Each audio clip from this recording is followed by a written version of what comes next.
উহুদ যুদ্ধের সময় আল্লাহর হাবিবের দান্দান মোবারক শহীদ হলো।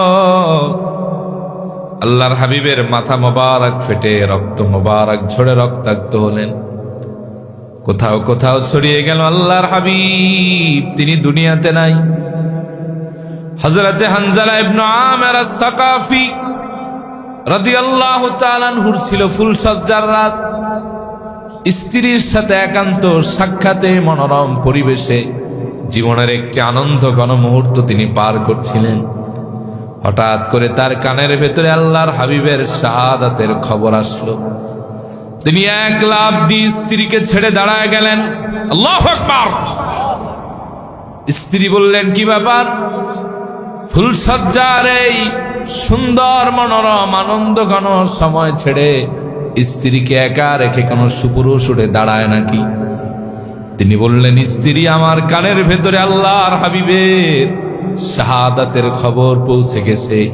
এখন তোমার এই ফুলের বিছানাটা আমার জন্য কষ্ট ছাড়া আরামের কোনো ব্যবস্থা আর হবে না। হানজালা ইবনে আমির আস-সাকাফির স্ত্রী বললেন, স্বামী,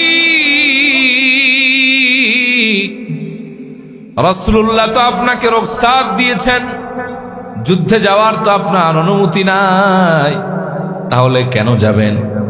একটু সময় অপেক্ষা করেন, আর কিছু সময় মুহূর্ত আমরা পার করি। হানজালা ইবনে আমির আস-সাকাফি তার স্ত্রীকে ধমক দিয়ে বললেন, স্ত্রী, জেনে রাখো, আমি চিরতরে তোমার থেকে বিদায় নিলাম।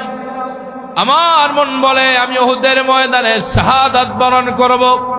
যদি ধৈর্য ধারণ করতে পারো, কিয়ামতের দিন রাসূলুল্লাহর কদম মোবারকের সামনে তোমার আর আমার পূর্ণ মিলন হয়ে যাবে। হানজালা ইবনে আমির আস-সাকাফি ধারালো এক তরবারি নিয়ে বীরের বেশে ছুটলেন উহুদের ময়দানের দিকে। পথিমধ্যে একাধিক কাফেরকে জাহান্নামে নিক্ষেপ করে নিজেও শহীদ হয়ে গেলেন। তার শাহাদাতের খবর তার বিধবা স্ত্রীর কানের ভেতরে পৌঁছে গেল। স্ত্রী দৌড়ে এসে আল্লাহর হাবিবকে বললেন, ইয়া রাসূলুল্লাহ, ওয়া ইয়া হাবিবাল্লাহ, শুনেছি আমার স্বামী হানজালা ইবনে আমির আস-সাকাফি শহীদ হয়েছে।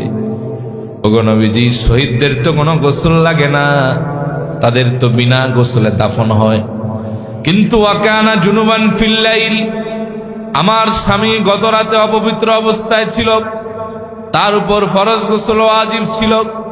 আপনি আমার স্বামীর লাশটা একটু খুঁজে বের করে দেন, আমি নিজ হাতে তার একটু গোসল করাবো, এরপর আপনি দাফনের ইন্তজাম করবেন। হানজালা ইবনে আমির আস-সাকাফির লাশ সাহাবায়ে কেরাম হন্য হয়ে খুঁজতে লাগলেন। কোথাও হানজালা ইবনে আমির আস-সাকাফির লাশ খুঁজে পাওয়া যাচ্ছে না। সাহাবায়ে কেরাম বেকরার হয়ে গেলেন। নবীজি বললেন, ওরে সাহাবীরা, তোমরা তো আমার হানজালার লাশ খুঁজে আর জমিনে পাবা না। সাহাবীরা, তোমরা তো জানো না আমার হানজালার লাশ তো আর জমিনে নাই। আমার হানজালার লাশ তো ফেরেশতারা জমিন এবং আসমানের মাঝামাঝি জায়গায় নিয়েছে। কদ গসসালাহুল মালাইকাতু বিমাইন তাসনিম। সাহাবীরা, জেনে রাখো, জমিনের পানি দিয়া নয়, জান্নাতের পবিত্র নহরের পানি দিয়া আল্লাহ তাআলা ফেরেশতাদের দ্বারা আমার হানজালাকে গোসল দিচ্ছে।